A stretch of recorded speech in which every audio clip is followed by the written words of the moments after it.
Hello everyone, welcome back to another episode of Huddle on the Hilltop. I'm your host, TJ Power.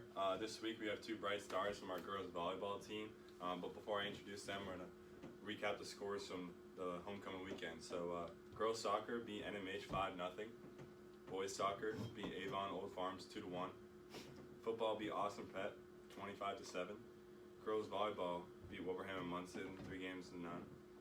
Crew came in 7th out of 26 in the New England Championships. And girls field hockey won 4-2 against St. George's. But with that, I wanted to introduce our guest today, coming up with a big win against Pomfret yesterday. We have Nina Gavin, the outside hitter. She's committed to Bryant University, and Cindy Ryder is a libero. So how are we doing today? We good? We're good. Excited to be on? Of course. Big win yesterday. Congrats. Thanks. Pink out. I was stuck doing homework, but that's another story for another day. So let's jump right into it. First off, those for like our viewers who aren't familiar with volleyball, can you describe what your positions do and like the job of your positions? So I'm the libero, and I play only the back row, and I'm designed just to pass the ball, so I never go in the front row. I'm an outside hitter, so I kind of do a bit of everything. I play front row and hit, and then when I'm back row, I pass. So. Very well put. Great job. Alright, so now you guys are playing some of your best volleyball as of late with the win last Saturday, and the win yesterday. How have you been able to come out on top in those games, and like how are you looking to build on those wins?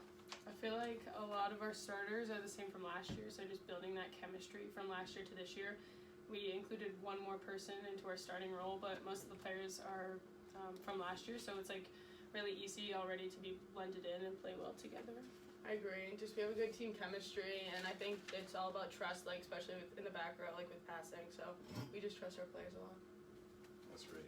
That's great. All right, so walk us through a typical practice. People want to know what the grind is like on the girls volleyball team. So bring us into the world of Nina Gavin or Cindy Ryder. Like, what do you guys do? Do you guys do different stuff because of your positions, or is it all like collective or a mix? I think we do drills like together. But also, like, there's stuff that I won't do. Like, I won't block like Nina blocks. So usually me and we have another DS Surrey will go and we'll pass the ball sometimes together. But we do drills together. Yeah, a lot of it is about like reps, like what we were talking about service-eve. Like the only way to get better is to do reps. So it's just like shooting a basketball. Like you need to do it constantly. So a lot of our practice, it's grinding, it's doing 100 of the same thing until we perfect it. So we try and mix in music and dancing and some fun things in between so that we still try and have fun. Our like last drill of the day every day is usually trying to get a fun competitive game going so that we don't leave like totally like in the mode, you know. Yeah, mix it up. Chill out. Keep it light. Yeah, I like it. It's been working obviously, so sounds good. So for those that don't know, Sydney's mom is the coach of the girls volleyball team. So just dive into that. What's it like having your mom as the coach? Do you feel like you kind of like free reign to yell at her or critique her, or like is there any funny stories at all? But just overall, what's that like? It's pretty interesting. I mean, it's only the second year, but I like it. I don't mind it. I definitely think that it's different than a normal like head coach would be. Like I definitely think I'm more relaxed at a normal practice, but I mean she knows what she's talking about. I don't get in her way too much. I don't tell her what to do. I mean Nina knows more about volleyball than I do, so I feel like she has more of a say than me. But yeah, it's pretty good. Funny stories, I guess. I don't know, I feel like she just like a mom exposes me to the team a lot. She's like Sydney gets exposed all the time in she practice. talks about my messy broom, like I steal a lot of the team shirts. She likes to say when how Sydney's many not I there, it's just ripping into Sydney of all course. practice. Just loves Or to like when you call expose her me. mom, and then I have to correct that a lot. I'm like, We all mom, make coach. fun. I'm like, yeah, It's pretty funny. yeah. All right, so that's funny. So Nina recently committed to Bryant.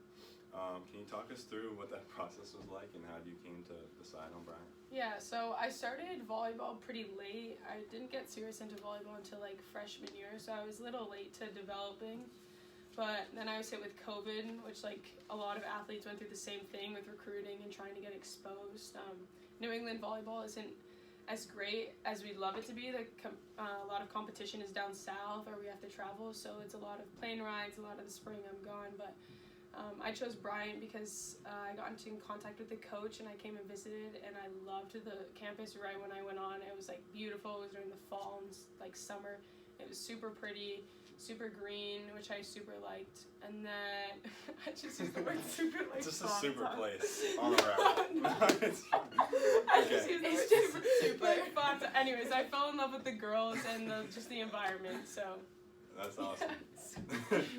Okay, so that's a great answer. So moving on, we're gonna switch gears into like some personal stuff. So I like this question right here. So some background first. So Sydney's a talented competitive dancer. And Nina is a captain on the girls basketball team. She's the glue of the team, as Coach Sherry Levin puts it. So the question is, if the two of you had to switch spots, meaning Nina would have to dance in your competitions and Sydney would have to be on the basketball team, who would have more success and why? let's hear you first. I don't know. I mean, I think Nina would have more success just because she's like good rhythm, like at practice. She gets down sometimes at practice. No, at practice when everything's like super serious and like she just Coach Ryder's like super serious. I'll just be in the back of her, like that. I'll just start. She's like, Nina, listen. She's like, Nina. Yeah, just, so like, I think Nina could have a better. Yeah, but I shot. also feel like dance is like super. Like I would think you'd be better at the basketball high-level because I dance, feel like high level dance, like the technique would like you've been dancing for literally your whole life. Like I've been playing basketball my whole life, but I feel like it's easier to like run up and down a court and shoot a basketball than like I couldn't do turns. Like I could not do ballet. Like I guess. So What is Sydney hitting like a three? Exactly. That's what I'm like. No, I'm just asking. I don't know. I think that'd be like really. It'd be good try to us see. the email about Yeah, that. hey, maybe come on. maybe Show I'll up be to there. basketball. Let's go. All right, so moving on. If you had to build the ideal volleyball player by taking a couple strengths or one strength from each person on your team, or at least some people on your team, what would that look like? What would you take?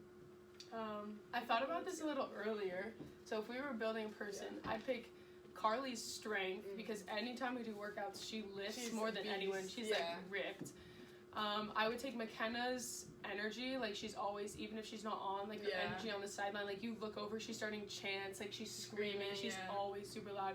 And I take Sydney's hustle, because if you ever watch a volleyball game, Sydney's always on the floor, she's always throwing her body everywhere. So those are the three key things that I would take throw in. like Nina's just like technique, ability, like you've played the game for a long time, so you know how to like, you know how everything's done. Yeah. She just does it all. Yeah, she does. She's I think everywhere. we have the ideal volleyball player just like in our presence right now. Yeah, I mean, you might. I don't know. All right, moving on. What is your favorite sports movie of all time? Or do you Okay. have one? So mine is, TJ's gonna make fun of me for this, but The Water Boy, because it's Adam Sandler, and who doesn't love Adam Sandler? Like it's the funniest movie ever. So like simply, like. Nina's a big Adam Sandler fan, guys. I mean, If you didn't who know. isn't? That's true. Sydney, do you have I like The Blind Side. Like it's a Okay. classic. Yeah. That's actually such a good movie. Yeah, I mean, they don't have Adam Sandler, but it's It doesn't have Adam But I Sandler, mean, but it's pretty high. It's pretty up there, but not as good as Waterboy. Okay. Nina, you might already have the answer to this one, but if you could have one celebrity come to all of your games, who would it be? Oh, it would be Adam Sandler. Just to hear his voice would really like push Just to me. see the fits. With, Just like, to his see the shorts all the way over his see the knees. shorts at the He'd ankles. be so like into the game too. Yeah, I feel like he'd get super Yeah. into Yeah, it. he's in sports. Maybe I have to like double that just so we can give our chances like higher so we can come. Okay. Yeah. If Adam Sandler, you If stumble you're upon watching- this, let's pull up to the game. Worcester Volleyball. Worcester Academy volleyball. Okay. All right, so we're gonna. He's like, okay, let's go. We're gonna do a little "Would You Rather" segment here. So, would you rather be forced to listen to the same 10 songs on repeat for the rest of your life, or watch the same 5 movies on repeat for the rest of your life? You wanna go? Say 10 songs. Okay. I feel like this is super back and forth. Like I have arguments for both, I agree. but I feel like I would listen. Yeah, but I listen to music more than I watch movies, so I might have to go with the 5 movies and just make them all Adam Sandler. Just We're just gonna title this podcast Adam Sandler. Please click. Like clickbait for Adam Sandler. Okay. Just kidding, but I think I do 5 movies because music I listen to a lot. Yeah, no, that makes sense. So would you rather be extremely underdressed or overdressed? Like to a dinner party Underdressed, function? 100%. Underdress never is in more dress code. comfortable. Yeah, you're I'm never in dress code. I think she like, wears sweatpants underdress. like 6 out of the 7 Yeah. days. Okay. So probably underdress more comfy. Yeah, I think I would agree with that. Would you rather be able to speak every language fluently or be a master of every instrument? Every instrument, definitely. Really? Chasing the Yeah. bag. That'd be cool. Like, you just whip out every instrument. Yeah, that'd actually be really cool. Okay. I think so. Okay, I mean, you can speak every language. But I feel like music is a Yeah. universal language. Yeah. That's poetic. That was really poetic. Okay. He had that line Yeah. written on his paper. He's like, okay. Alright, this one is Little WORCESTER Academy. Would you rather? So, would you rather have to go from the 3rd floor of Walker to the 4th floor of Kingsley for every class, or have every class in the same room and have to just sit in the same chair all day? It depends on the room. Are we talking about like Alright, so what if it was like Walker with the spinny chairs? Yeah, 'cause I or are love we it. talking about Kingsley where my back is like breaking what on about the science Kingsley? labs? Yeah, I feel that with the we're Like tall. that we're tall, so like I'm always like this. So we'll say doing the work. Kingsley ones make it hard. Oh, Yeah, no, I don't walk. mind those. I'm not as I would tall. take the walk. Walk. I'd No, take I'd say the stairs because you get to see people walking through Yeah, I too. feel it. Yeah, that's a big part of it. All right, so this is probably the most important question in the whole interview. Would you rather drive a 2012 Honda Odyssey minivan or a 2019 Chrysler Pacifica minivan? For people who don't know, I drive the Pacifica and he drives the Honda. I drive the minivan. Yeah, No, well, they're I mean, both we're minivans. They're I both drive the the Honda. battle of the minivans. It's the battle of the minivans. It's not much of a battle. No, I know but my answer. Both but of Sydney's the like. We're both Yeah. biased. Deciding. Sydney's- I mean, I've actually never been in your minivan, so I might have to back Nina's. that also creates like a little mystique around it. Like it's a special car. Yeah, There's. Do you have games in yours? I have a TV. And like I got one of my iPad. doors works. She's got No, iPads, both, but though. one of Yeah, them but works. both my doors work. And Yeah, but- she's got 2 iPads. I got two. Alright. Shouldn't even ask that. Alright, so every week we end with a little historical trivia question. So for those that don't know, the volleyball team plays in New England's one of New England's most historic gyms. So when was Roe Court built?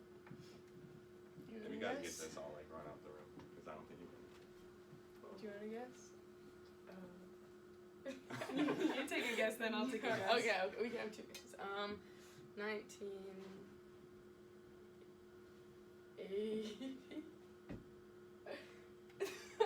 Okay, what's yours? 81. 81. Okay, what's yours? I'm pretty sure it's written in the gym. Isn't it? Bro, I don't know. What's the answer? 1983? Bro, It's how did written- you get that? It's written. Are you serious? You definitely saw it. No, I'm repping where I play. Come Yeah. on. Okay. Well, that's it for this week. Thank you guys for coming on. Yeah, thank you for super having fun. us. Yep, and that's it for another episode of Huddle on the Hilltop. Tune in next week as we dive in more to W Athletics. Go Hilltop.